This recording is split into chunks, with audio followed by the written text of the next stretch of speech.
ဓမ္မဂတိကတွေတပည့်တော်မင်းညကလည်းတော်တော်ပြောခဲ့ပါပြီမန္တလေးဆရာတော်ဘုရားကြီးကသူ့မဂရိဝလင်္ကာမှာရေးသားတာဉာဏ်ရှိယောက်ျားမှားလသောခါဆေးလွန်နာကိုဆရာနောက်ဆက်အကုခက်တို့ဖြည့်၍အမြဲပယ်နိုင်ခဲ့၏ဒီတော့ဦးဇင်းတို့ဓမ္မဂတိကတွေဉာဏ်ရှိယောက်ျားအဲ့ဒီပုဂ္ဂိုလ်တွေမမားဖို့အမှန်တန်အရေးကြီးပါမားရင်ဆရာနောက်ဆက်အကုခက်တို့ဖြည့်၍အမြဲပယ်နိုင်ခဲ့၏ဆိုတဲ့အတိုင်းဖြည့်ရတာအမှန်တန်ခက်ပါတယ်ဒီတော့အဲ့ဒီမန္တလေးဆရာတော်ဘုရားကြီးကဗျာအတိုင်းမဂဒေဝသင်္ဃာအတိုင်းပထမဉာဏ်ရှိယောက်ျားဖြစ်တဲ့အရှင်ဘုရားတို့အမှားကိုမဟောမိဖို့အမှန်တန်လိုအပ်တယ်လောကစကားပုံရှိတယ်ဂုံရှုံးတော့တစ်ခေါက်လင်ဂုံရှုံးတော့တစ်သက်လုံးမှောက်ဆရာဂုံရှုံးတော့တသန္တရာလုံးမှောက်တတ်တယ်အဲ့ဒီစကားပုံတိုင်းပဲဥစဉ်တို့ဓမ္မဂတိကတွေကဆရာလုံနေတဲ့ပုဂ္ဂိုလ်အမှားကိုဟောမိပြီးတော့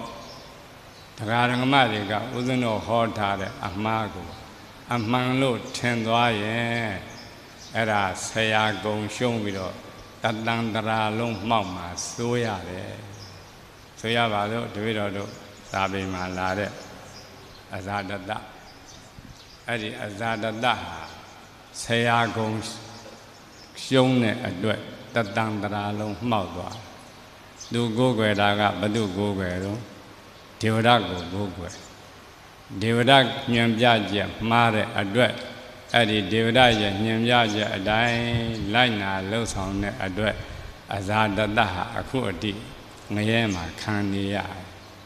ဒါကြောင့်မလို့အရှင်ဘုရားတို့ဓမ္မဂတိကလေဆရာကုံမရှုံးအောင်ဉာဏ်ရှိပုဂ္ဂိုလ်တွေမမားဖို့အမတန်အရေးကြီးပါတယ်အဲ့ဒါပရမအချက်ပြီးတော့ဘုရားရှင်ဟောကြားထားတဲ့အတိုင်းပဲအဘိဓမ္မာကိုဟောမှတကယ်ဓမ္မဂတိကတဲ့ဒီတော့အဘိဓမ္မာကိုဟောဖို့အတွက်ဦးဇင်းတို့ကလေးတွေကစပြီးတော့အဘိဓမ္မာသဘောတရားနားလည်အောင်ဟောပြောပေးဖို့လိုတယ်တပည့်တော်တို့ဗမာပြည်ကကလေးတွေကလည်းယံဖြစ်တယ်လူကြီးတွေကလည်းယံဖြစ်တယ်ဦးဇင်းတို့ဘုန်းကြီးတွေလည်းယံဖြစ်တယ်ဒါတော့ဗမာပြည်ကယံဖြစ်တာကိုကုသိုလ်လို့ထင်နေသလားမပြောတာဟုတ်လားယံဖြစ်တာဦးဇင်းတို့ကုသိုလ်လားအကုသိုလ်လား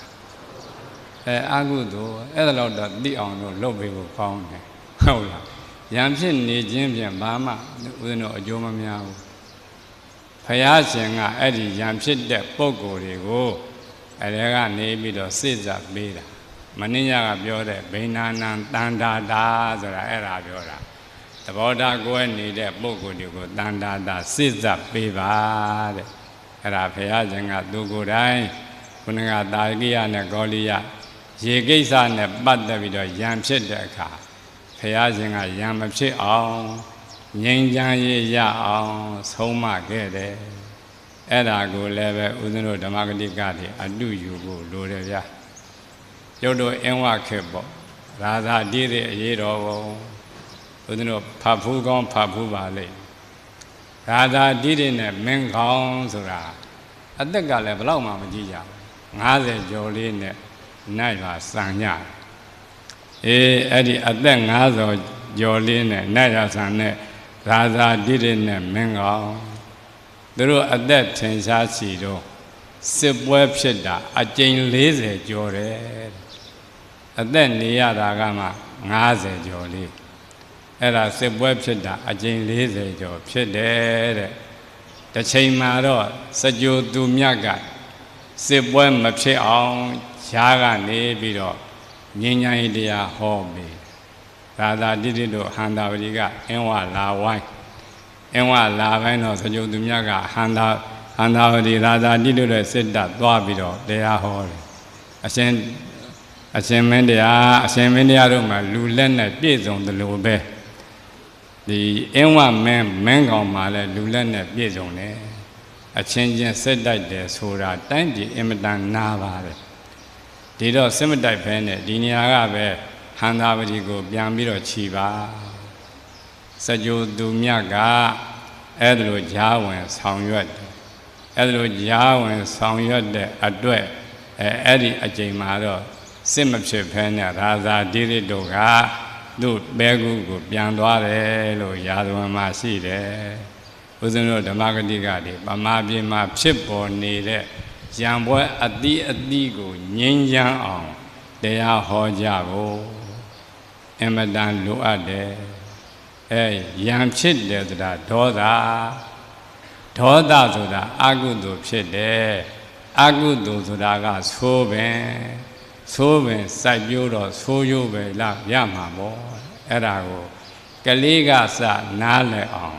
တရားဟောပြီးတော့ဆုံးမှာပါအမတန်အရေးကြီးပါတယ်ညီညွတ်နေတာကြတော့မေတ္တာဆိုတာကုသိုလ်ခေါ်တယ်ကုသိုလ်ဆိုတာကကောင်းမယ်ဘုရားရှင်ကယာရိတံဝပတိဘိဇံဒါရိတံဟရတိဖလံတဲ့ကောင်းမယ်စိုက်ပျိုးရင်ကောင်းကျိုးပဲရမှာပဲတဲ့ဒါကြောင့်ဗမာပြည်သူပြည်သားအချင်းချင်း